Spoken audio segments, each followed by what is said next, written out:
Tonight, breaking news as we come on the air, the ABC News exclusive with President Biden. His first interview since the fall of Afghanistan to the Taliban. President Biden one-on-one with George Stephanopoulos. The president said just weeks ago a Taliban takeover was highly unlikely. So was the intelligence wrong, or did the president downplay it? How the president responds. Did U.S. military leaders suggest keeping some sort of a footprint on the ground? And if the U.S. doesn't complete its evacuations by the August 31st deadline, will troops stay to get Americans out? And what about the thousands of Afghans who helped the U.S.?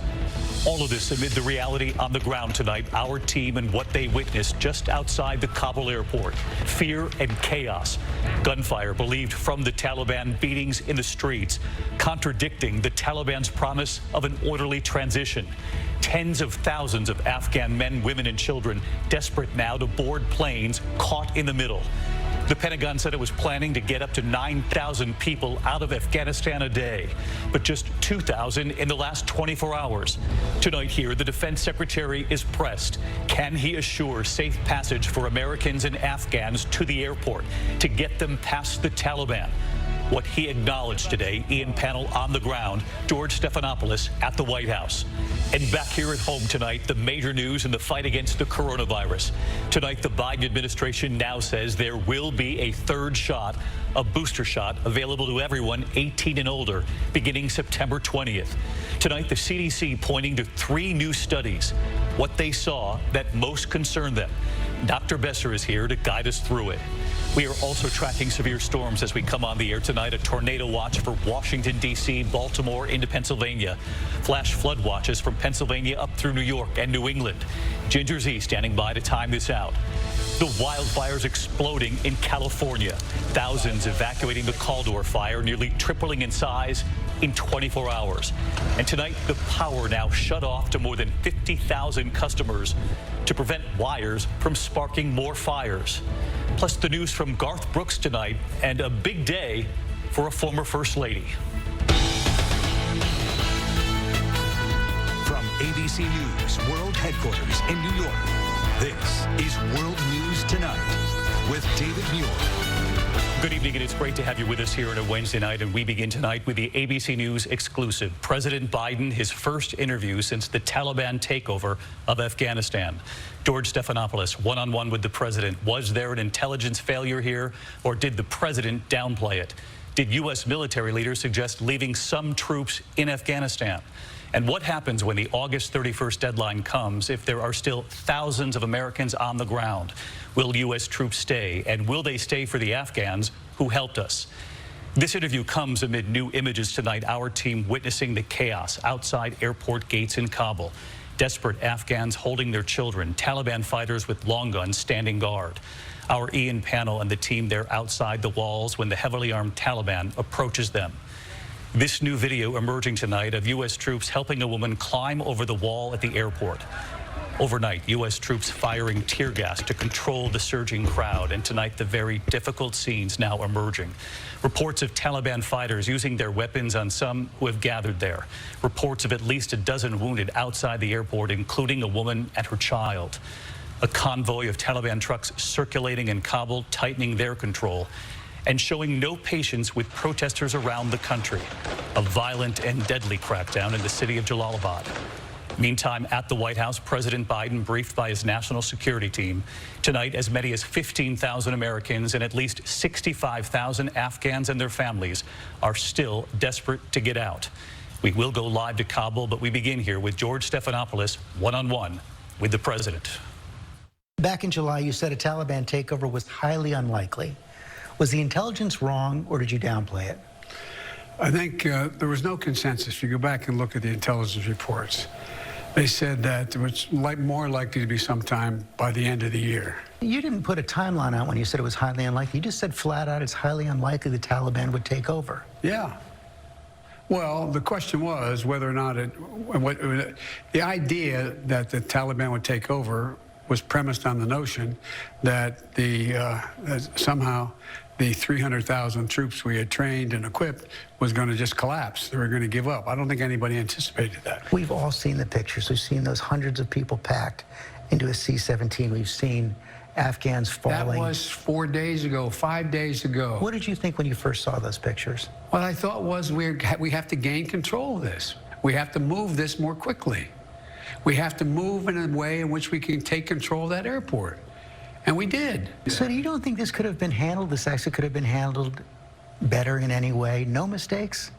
No, I don't think it could have been handled in a way that we're going to go back in hindsight and look, but the idea that somehow there's a way to have gotten out without chaos ensuing, I don't know how that happens. I don't know how that happened. So for you, that was always priced into the decision? Yes. All right, so let's bring in George Stephanopoulos. George, I was watching as that interview came in. A lot to unpack here. I know you're going to have a lot more on Good Morning America, but I wanted to double down here on two things you pressed the president on. The president claims that military leaders did not tell him to keep some sort of smaller footprint on the ground, 2,500 troops.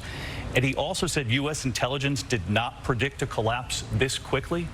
Yeah, he was very firm on that, David. On the intelligence first, he was saying, yes, people believe the Taliban might eventually take control, but no one expected it to happen with the speed and the rapidity that it happened, contradicting what we've heard from a lot of senators who got intelligence briefings, what some leaks from intelligence officials as well. But the president is very, very firm. He said that no one was predicting the Taliban would come into power this quickly, that the Afghan army, the Afghan political structure would just collapse over the course of a weekend. And I was also surprised that he did take on those who say the military was advising him to keep a small U.S. force, group of U.S. forces there, about 2,500 troops there. He's saying that is not the recommendation he got from the military, and he firmly believes that it would have taken many more thousands of American troops to keep Afghanistan stable if we indeed stayed. And George, I was also struck by this notion of this August 31st deadline. You pressed him on this. Will American troops be out if Americans remain, if some of those who helped us, the Afghan interpreters, if they're still there, will the troops stay and help? I pressed the president on that, and the president said American troops would stay until all Americans who want to leave can leave. He was slightly more equivocal on our Afghan allies, the interpreters and others who have helped us, but he also committed to do everything possible to get them out. All right, our thanks to George Stephanopoulos with us tonight, and there will be much more from George's interview first thing in the morning on Good Morning America and across all of our ABC News platforms. And this interview, of course, comes amid what we're seeing play out on the ground right there in Kabul and across Afghanistan tonight. Despite the Taliban's promise of an orderly transition, what our team has now witnessed. And the defense secretary was pressed today. Can he assure a safe passage for Americans and Afghans to get them to the airport, to get them past the Taliban? And what he acknowledged. Here's our senior foreign correspondent, Ian Pannell, from Kabul, again tonight.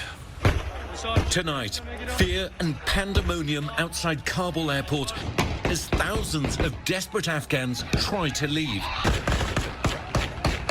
The Americans may control the runways now, but just yards away, this. Wild and angry Taliban fighters firing repeated shots over people's heads, whipping and beating the most vulnerable, women and children blooded. The extremists struggling to control the surging crowds. We tried to film here when the Taliban approached us. Taliban permission. ABC News. Okay. At first, they backed away. Then more fighters appeared. We have Taliban permission. Ignoring the accreditation issued by their own commanders. Gunfire erupting again in the background. Let's go. Just come.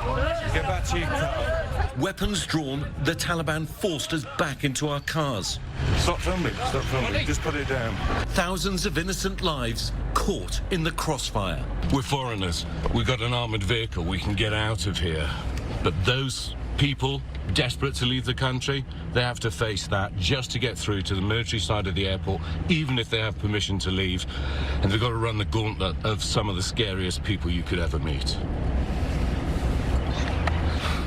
As we left, we saw children sliding through a crack in the perimeter wall. Keep your camera down. I did not want to attract their attention.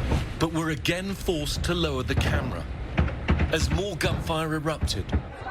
The chaos directly contradicting any talk of an orderly evacuation process, the US promising to airlift up to 9,000 people per day.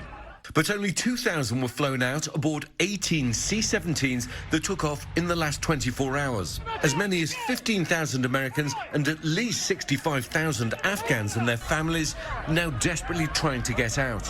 But the journey to the airport and passing the Taliban has to be attempted at their own risk.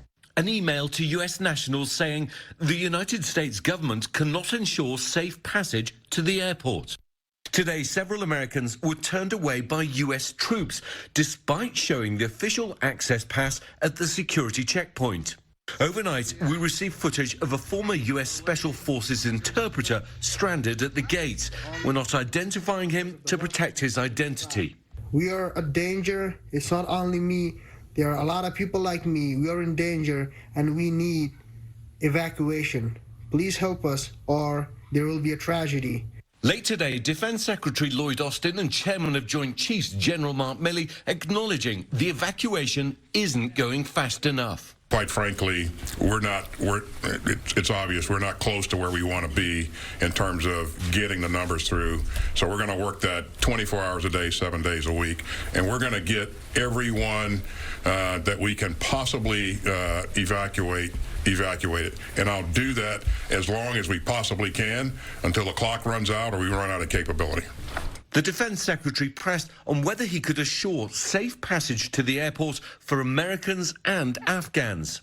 Well, we're going to do everything we can to continue to try to deconflict and create passageways for them to get to the airfield. I don't have the capability to go out and extend operations currently into Kabul. Tonight, amid so many questions about how Afghanistan could collapse so quickly, General Milley denying reports that there was intelligence that this would happen. There was nothing that I or anyone else saw that indicated a collapse of this army and this government in 11 days. All right, so let's get to Ian Pannell with us again from Kabul tonight. Ian, the U.S. saying it's working to be able to transport up to 9,000 people per day. We take note that only 2,000 have evacuated in the last 24 hours. Tens of thousands, of course, still waiting. Many of them, as you've reported, hiding in their homes. So how do you get them to the airport, especially with what we heard today from the Defense Secretary? Yeah, I mean, that's the dilemma, and that's why the August the 31st deadline doesn't look realistic at this point. The US military making the point they don't have the capacity to push out into Kabul. It really would be unsafe to do so. The Taliban aren't allowing enough people through, so you need a better deal. First of all, with the Taliban, you need more control on the other side of the wire to allow people the confidence to leave their homes and get to the airport. But at the moment, I don't see any of those things in place, so don't expect this to be over with anytime soon. David? All right, Ian Pannell, our thanks to you and to our entire team there in Kabul. Now to the major news back here at home tonight in the battle against COVID. The White House now announcing